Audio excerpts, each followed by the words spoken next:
Welcome back, fellow creators.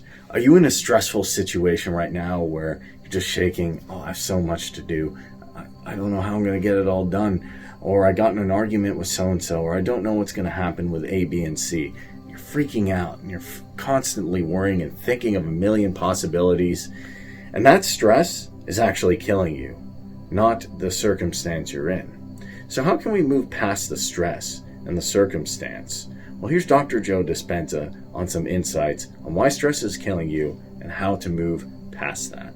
The arousal of those chemicals causes a person then to try to control and predict everything in their lives.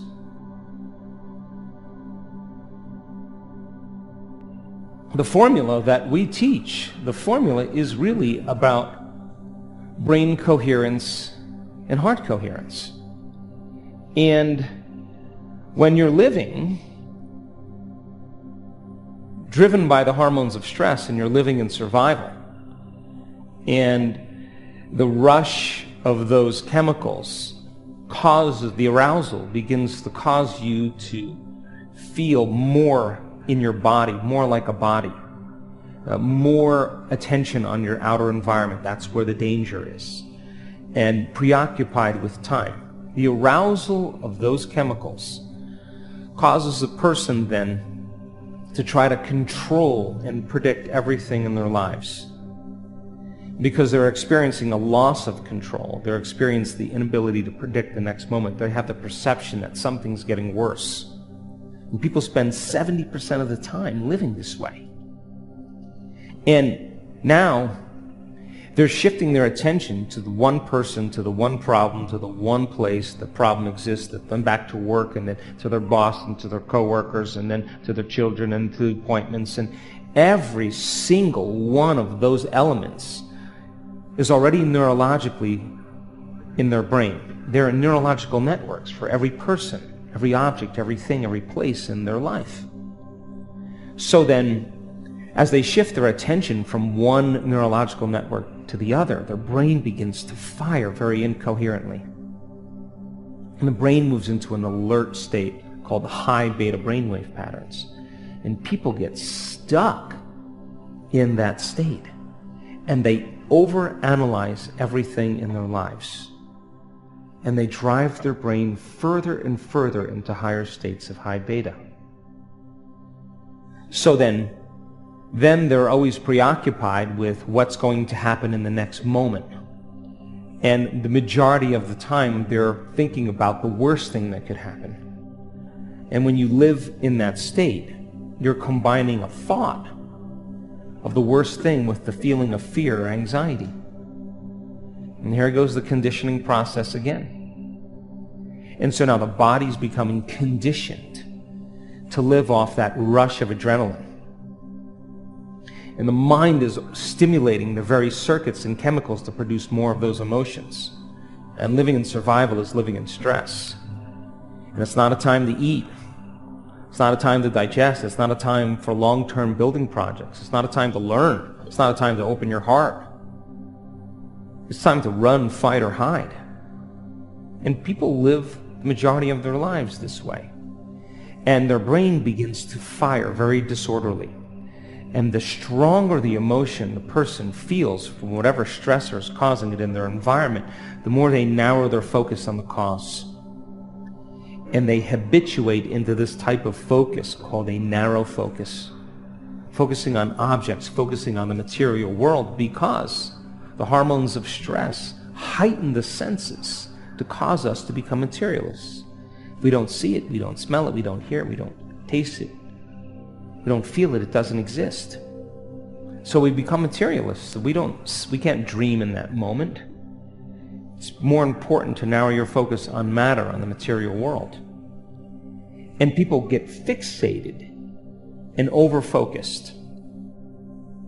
And we found out that if you take a person and teach them how to do the exact opposite of that, instead of narrowing their focus this way and focusing on the material world, to broaden their focus and to focus on nothing.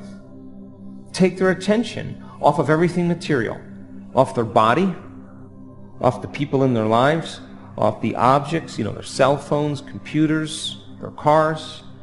Take their attention off the place they sleep, the place they work, the place they live, the place they're sitting, and take their attention off the predictable future and the familiar past.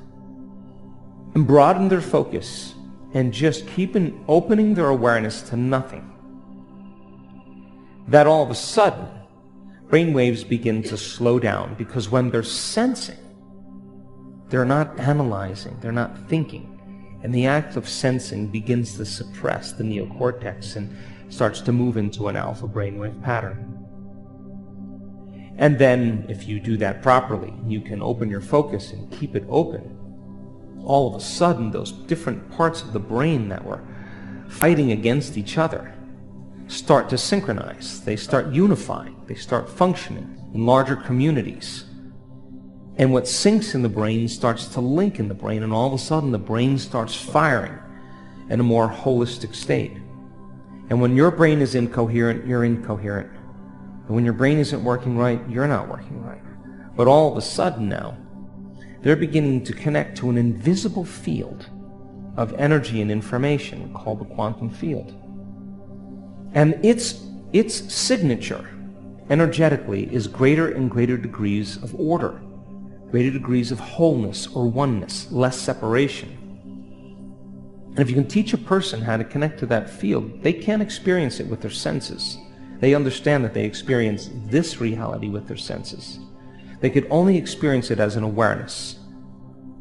When the person can get beyond their identity, without a name or a lifestyle or ethnicity or a diet or a profession, just could linger there as an awareness, that the longer they do that, the more they keep their attention on that field and less on matter, their biology begins to become more whole, becomes more orderly. And all of a sudden, they're connected to something greater. And the brain begins to synchronize. And when you see those two hemispheres coming together, you see a huge change in the person's heart. The union of polarities, the union of dualities, the union of opposites is called wholeness, it's called love, it's called oneness. And all of a sudden energy moves right into the heart. And now, all that energy that was going from the brain and the heart into the lower centers of the body when the person was living in stress, all of a sudden energy starts moving up into the heart. And once it makes it to the heart, the research shows over and over again, it goes right up to the brain. And now the brain, the heart is amplifying the brain. And so then, by teaching people how to create brain coherence, we've seen people move into heart coherence. We have spent many hours teaching our students, along with partnering with the Heart Math Institute, how to sustain heart coherence and to open their hearts. And not just for 5 minutes, not just for 10 minutes, not just for 15 minutes. We want them to be able to sustain it for 45 minutes or more. That they know how to do it. That they can create an elevated emotion on command. Because it is that emotion that connects them to a new future. Not the emotions that are created from the hormones of stress. They keep us connected to the past. So why not then practice that? So I want to practice that with you.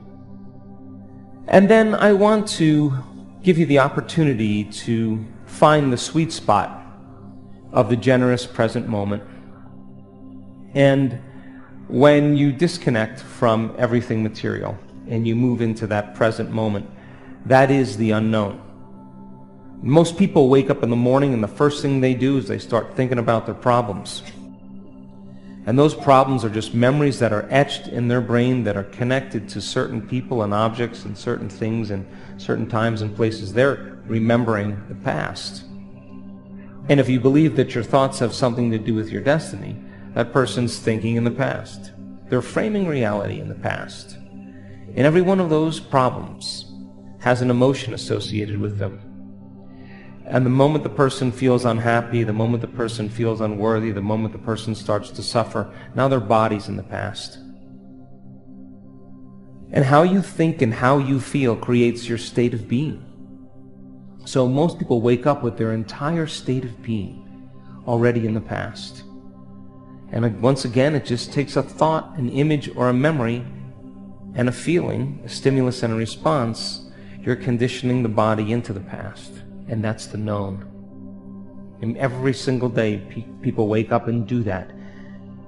And if they can't think greater than those feelings, and those feelings by definition are chemical records from the past, then they're thinking in the past, and their brain and body are in the past. They're headed now into a predictable future, because they'll want to predict the same experience in the future that has the same feelings and emotions, and that's the known too.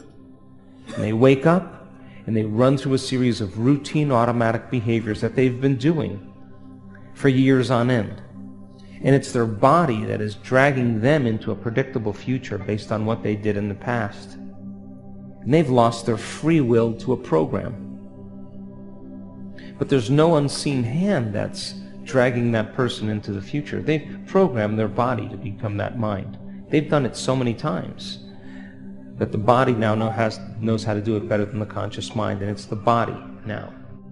It's in that predictable future based on what they did in the past. And that's the known. So there's only one place where the unknown exists, and that is the present moment. Welcome back, fellow creators. So I hope you got over some of the stress you had about whatever it is that's going on. And I really want to emphasize, when you're in fight or flight mode, when you're in stress, and those chemicals are activated, you are so worried about whatever is going on, you can't see past it. You can't concentrate. You can't focus. And when that happens, you're in the beta brainwave stage. You can't take in new information. You can't look at new possibilities and see what's going on. You're just going to be able to react to this, react to that, all the external stimuli. And then you're in a state of anxiety where you're just, whatever happens, you react to it. Now, how we can break out of that is take a deep breath. Realize that while you're in this stress mode, you're not going to be able to take in new information or create new possibilities. And go and allow yourself in some capacity, whether it's meditation, relaxation, you can even do the breath technique on this channel if you go to that video. Allow yourself 10 minutes, 15 minutes to relax, get into the alpha or theta state. Now, new possibility is available. Now your brain is slowed down and you can take in new information and create new possibilities, as we said before, through a clear intention and elevated emotions.